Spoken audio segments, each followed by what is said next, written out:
Minasan, konnichiwa, c'est Virtual Synthèse pour vite. Et je vous retrouve sur Ragnarok 2. Et oui, et aujourd'hui on va parler de spécialisation. Bah spécialisation, what the fuck me dites-vous, mais qu'est-ce que c'est que cette histoire de spécialisation? Eh bien je vous invite à appuyer sur T. Voilà. Et moi je suis un mauvais exemple puisque j'ai déjà un perso haut level, n'est-ce pas? Mais vous remarquerez que si votre première partie d'arbre des talents comme ça est normal, sur la deuxième vous remarquerez qu'à gauche vous avez deux petits onglets si vous n'êtes pas encore niveau 25. Et ouais. Et vous pouvez pas mettre des points dans les trucs qui font partie de la deuxième case. Alors en fait, dans Ragnarok 2, comme dans Ragnarok 1, on se spécialise au fur et à mesure des levels, et donc on va aller plutôt dans une branche. En fait, on change de classe, en gros. C'est un peu comme un Pokémon qui évolue. Bah là, vous évoluez, vous changez de classe. Comment ça se passe? Eh bien, tout simplement, quand vous allez atteindre le niveau 25, vous allez venir à Prontera, et vous allez aller voir votre maître de classe, qui doit, de toute façon, vous verrez, il a des points d'exclamation sur la tête, pour vous donner une quête simplement. Donc vous parlez, vous verrez il a son nom, hein, c'est le maître par exemple des wizards ou des sorcerers si vous jouez magicien. Donc vous parlez à celui qui va vous intéresser. Donc après libre à vous de vous renseigner. Peut-être que je ferai une petite vidéo récapitulative sur les différentes classes dans Ragnarok 2. Mais quoi qu'il en soit, bah, vous parlez à celui qui vous intéresse. Vous faites une série de quêtes plus ou moins longues, ça dépend vraiment de la classe que vous voulez faire.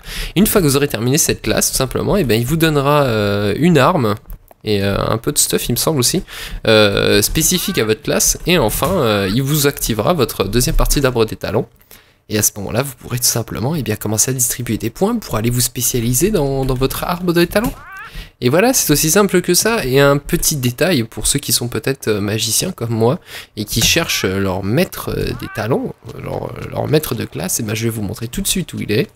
Comme ça je gagne un peu de temps, je fais pas une vidéo d'une minute 55 parce que c'est un peu de l'arnaque quand même. Mais bon, ça c'est quelque chose d'important de savoir que ça se passe au level 25 parce qu'il y en a beaucoup qui se demandent comment ça se passe, où est-ce qu'ils font, et qui ont peur surtout de rater le coche. Donc voilà, là on est chez le roi, et comme vous voyez ici vous avez Sorcerer Job Change Officer, et là vous avez le Wizard Job Change Officer. Donc vous lui parlez, et vous pouvez faire un class change, etc. Donc voilà, et vous remarquerez hein, que accessoirement, elle porte un des designs de stuff que vous devriez avoir. Il me semble que ce stuff là, je l'ai eu, il doit correspondre à un stuff level 40 à peu près. Donc voilà, comme ça vous donne une idée de ce que ça rendra au final, quand vous aurez fini de monter votre niveau. Hein. Alors toi t'as une tronche mon gars, laisse tomber. Voilà, et si vous n'aimez pas la gueule du dernier PNJ auquel j'ai parlé, ben laissez des pouces verts et abonnez-vous à la chaîne. Et sinon bah abonnez-vous à la chaîne et laissez des pouces verts quand même. Partagez la vidéo sur Facebook, et puis n'hésitez pas à laisser des commentaires avec des questions, et n'hésitez pas aussi à répondre en commentaire si vous avez déjà la réponse aux questions qui sont posées. Et je l'aime bien elle. Need ta robe madame, je pourrais me la péter, je suis sûr que c'est un truc à 15 slots. Haha. Voilà, et je vous dis, déjà à la prochaine, à demain, et demain on va parler des gardiens.